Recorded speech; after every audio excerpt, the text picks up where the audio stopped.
मैं आप सभी दर्शकों का अपने चैनल होल्ड इंग्लिश पर हार्दिक स्वागत करता हूं। आज आप लोग इंग्लिश क्लास 9th की एक वीडियो देखने जा रहे हैं। मुझे पूरी उम्मीद है कि यह वीडियो आपको जरूर पसंद आएगी। अगर यह वीडियो आपको अच्छी लगती है तो प्लीज इसे लाइक करें और चैनल को सब्सक्राइब कर लें। तो चलिए इसी के साथ अपनी वीडियो शुरू करते हैं।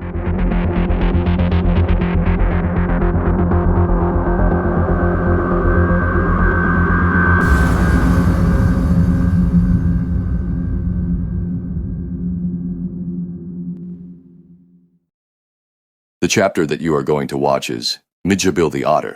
The writer of this chapter is Gavin Maxwell. Gavin Maxwell कमुस फेयर नामे एक छोटे से कॉटेज में रहता है जो कि स्कॉटलैंड में वेस्ट हाईलैंड में है। उसके पास एक पालतू कुत्ता था जिसका नाम था जॉनी। एक दिन उसका कुत्ता मर गया, जिसकी वजह से मैक्सवेल इतना दुखी हो गया कि उसने सोचा कि वह दोबारा कभी कुत्ता नहीं रखेगा। लेकिन बिना कुत्ते के वह अपने आप को बहुत अकेला महसूस करने लगा। इस कहानी में उसने अपने शब्दों में ही बताया है कि आगे उसके साथ क्या हुआ। तो जानने के लिए आइए कहानी शुरू करते हैं। 1956 के नए साल की शुरुआत में मैंने सदर्न इराक की यात्रा की। उस समय तक मेरे मन में यह आइडिया आ चुका था कि मुझे एक कुत्ते की जगह पर एक ऊद बिलाव यानी ऑटर को रखना चाहिए। और वैसे भी जहां मैं रहता था वह जगह चारों तरफ से पानी से घिरी हुई थी और पानी हमारे घर से ज्यादा दूर नहीं था। तो इस हिसाब से यह जगह ऑटर के रहने के एक्सपेरिमेंट करने के लिए बिल्कुल ठीक थी।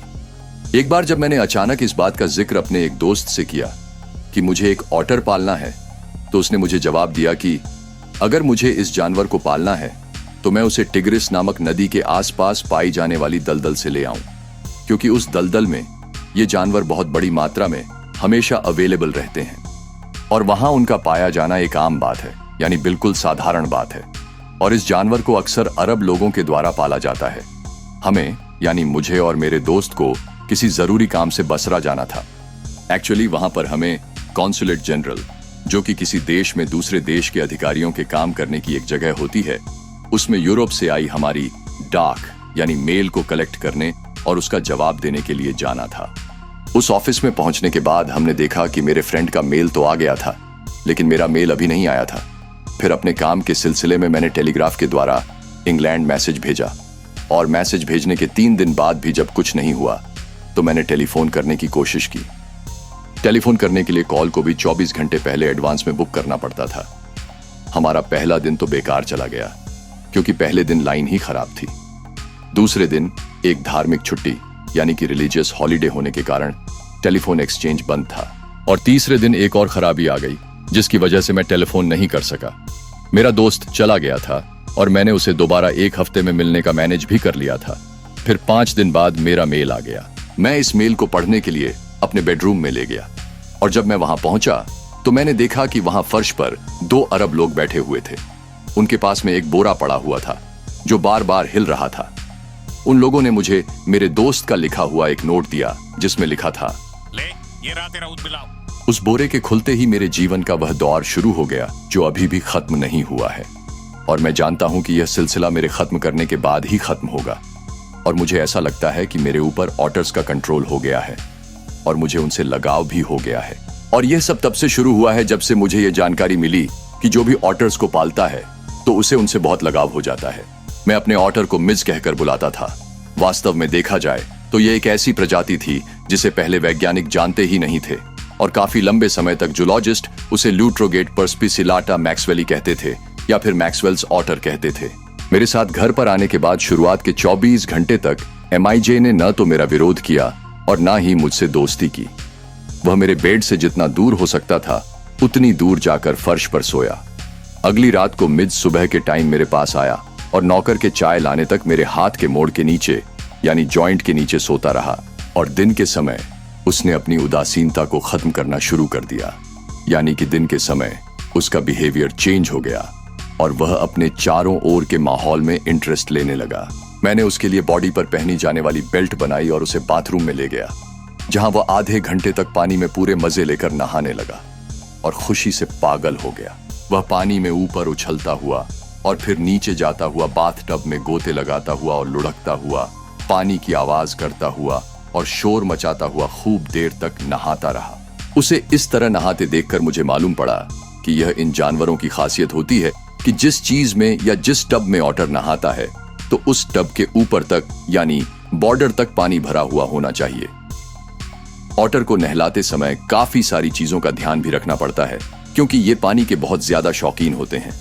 2 दिन बाद जब मैं बेडरूम में घुसा तो मिज बचकर भाग गया और जब मैं मुड़ा तो मैंने बाथरूम की तरफ जाने वाले कॉरिडोर के मोड़ पर इसको गायब होते हुए देखा। मुझे केवल इसकी पूंछ ही दिखाई दी। जब मैं वहां पहुंचा तो मैंने देखा कि वह बाथटब के छोर पर था और अपने पंजों से क्रोमियम मेटल से बने हुए नल पर कुछ करने की कोशिश कर रहा था। मैं यह देखकर बड़ा ही हैरान था कि 1 मिनट से भी कम समय में वह नल को इतना खोल चुका था जिसमें से पानी टपकना शुरू हो गया था और इसके 1 या 2 सेकंड बाद ही उसने इसे पूरा चला दिया। एक तरह से देखा जाए तो वह किस्मत वाला था कि उसने नल को सही दिशा में घुमाया, क्योंकि कई बार मैंने देखा था कि वह इसको उल्टी डायरेक्शन में घुमाकर इसको बहुत ज्यादा टाइट कर देता था और उसे यह देखकर गुस्सा आ जाता था कि नल खुल नहीं रहा है। जल्दी ही वह मेरा पीछा करने लगा और जैसे ही मैं उसका नाम लेकर बुलाता था वह मेरे पास तुरंत आ जाता था। ज्यादातर टाइम वह खेलने में ही बिताता था।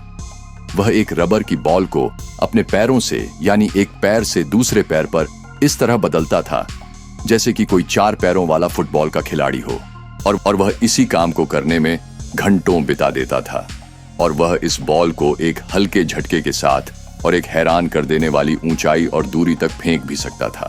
लेकिन एक ऑटर का असली खेल तब शुरू होता है जब वह अपनी पीठ के बल लेटा हुआ होता है और अपने पंजों के नीचे छोटी छोटी चीजों जैसे कंचों को उछालता है।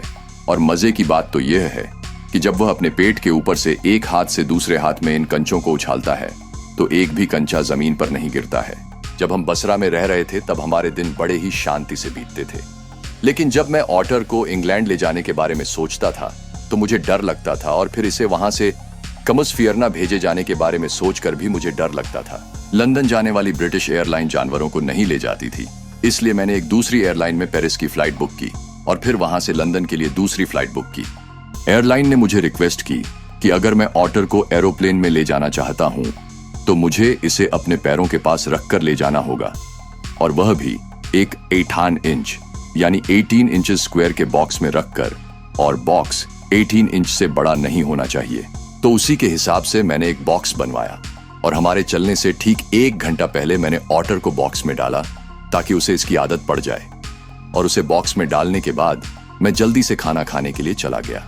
खाना खाकर जब मैं वापस लौटा तो मैंने देखा कि मेरे सामने एक बहुत ही चौंका देने वाला नजारा था। बॉक्स में से कोई आवाज नहीं आ रही थी और मैंने देखा कि बॉक्स में बनवाए गए होल्स और बॉक्स के चारों ओर बनी दरारों में से खून निकलकर सूख गया था। मैं जल्दी से ताला खोला और ढक्कन को खोल दिया और मिज थका हुआ और खून से सना हुआ था। वह कराहाया और मेरे पैर से चिपक गया। बॉक्स के अंदर मैंने उसकी सेफ्टी के लिए जो चीज लगवाई थी उसने उसके टुकड़े टुकड़े कर दिए थे और फिर मैंने लास्ट वाला कवर भी खोल दिया ताकि कोई काटने वाला या पैना किनारा बचा ना रहे जिससे उसे चोट लग सके। अब हमारी फ्लाइट उड़ने में सिर्फ 10 मिनट बाकी बचे थे और एयरपोर्ट वहां से 5 माइल्स की दूरी पर था।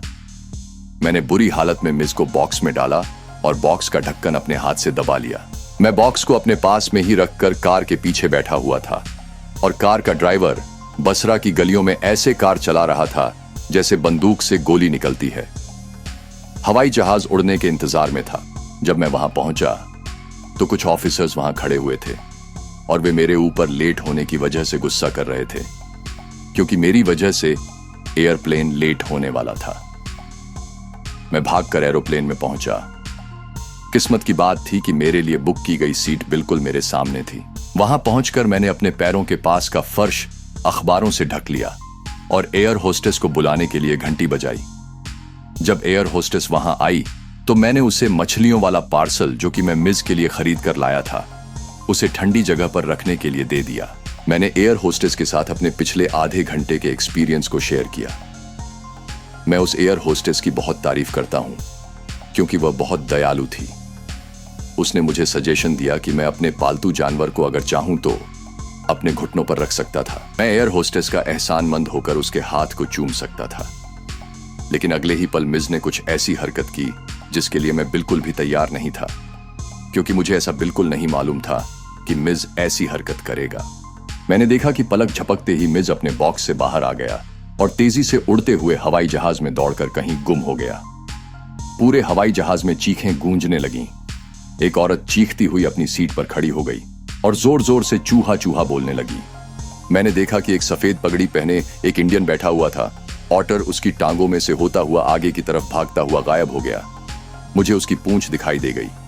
मैं उसको पकड़ने के लिए उसकी तरफ दौड़ा, लेकिन मैं चूक गया और मेरा मुंह करी में जाकर डूब गया।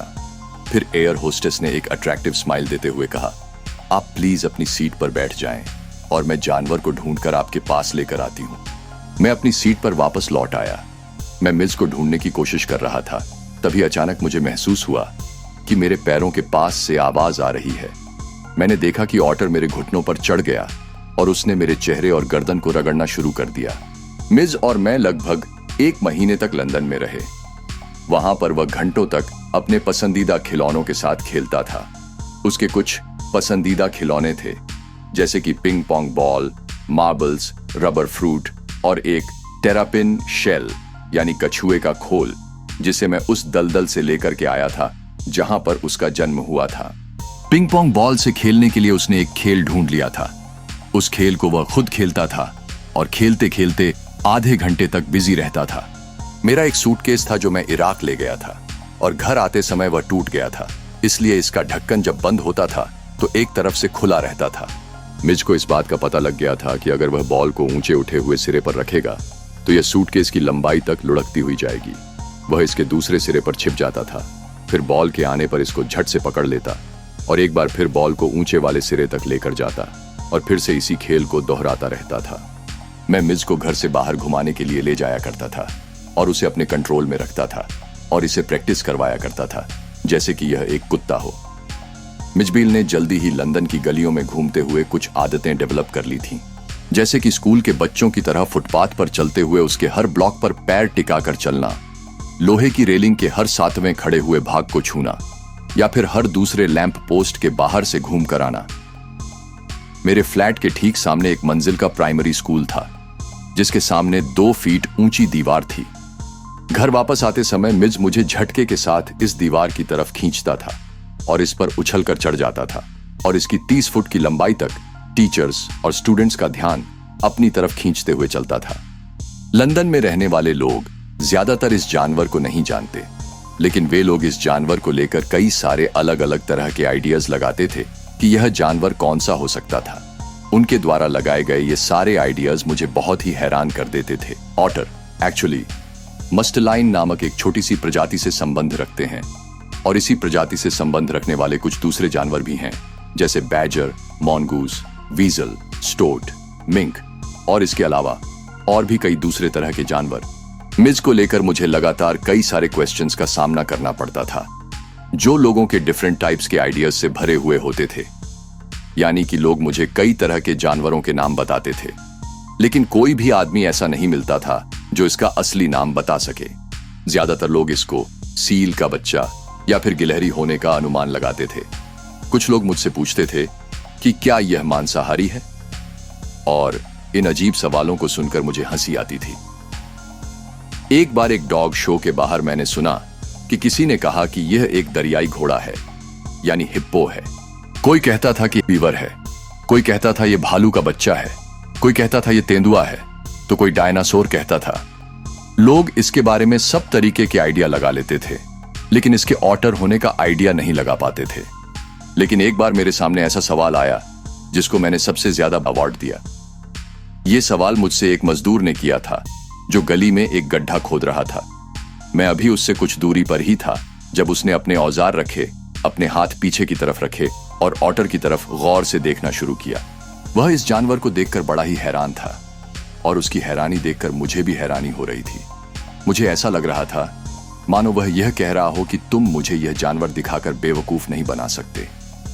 मैं उसके पास आ गया था। उसने जमीन पर थूका, देखा और फिर गुर्राते हुए बोला, आखिर यह क्या चीज है?